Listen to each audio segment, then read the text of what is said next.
I'm here at London Real Studios with James and Tom from Humble Grape, and they stopped by with, yes, some wine. So we're going to talk a little bit about wine. First, I want to ask my good friend James. James, why did you start Humble Grape? Why wines? You know, you were in banking with me, and then all of a sudden, you know, this was a big passion of yours. Tell me what the whole thought process was behind it. Yeah, Brian, my obsession with wine turned into a business, and it came from a very bad experience I had in a wine shop where I felt humiliated and humbled by one of the wine servers who informed me that Chablis is actually a Chardonnay, when I told him I didn't like Chardonnay, but I liked Chablis. Right. We've all been humiliated by sommeliers and people in shops, right? Yeah. So as I left the shop, I thought that wasn't a cool experience, and very soon afterwards I came up with a name for the business and I decided to call it Humble Grape. Cool. I love the name. I love the name. And recently, you sent me a questionnaire that took me a minute to fill out, and it was called the Vinotype. And it asked me all these strange questions about like how I like my coffee and do I like whiskey and all those strange things. And I was wondering if Tom can tell me a little bit about vinotyping. What was that all about, and what did you learn about me from that simple questionnaire?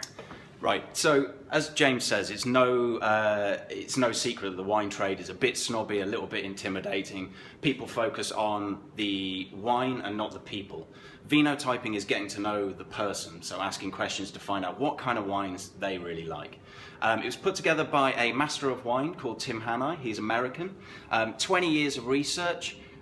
Using doctors, geneticists, people in the wine trade, and lots of wine lovers.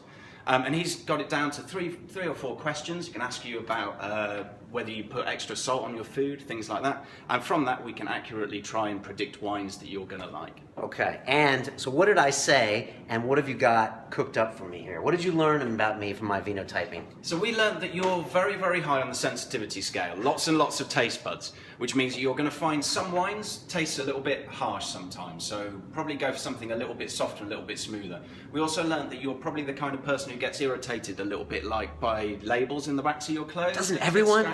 Those labels in the back?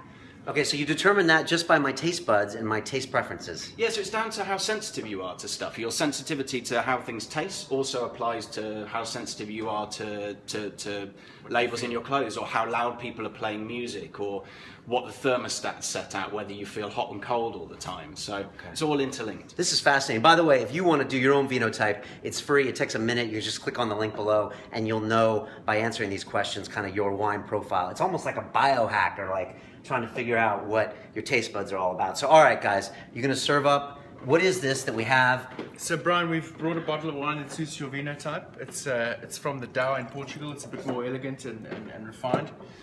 Try that and tell us if we've hit the mark. Okay, here we go. I'm not driving or anything, so I'm good.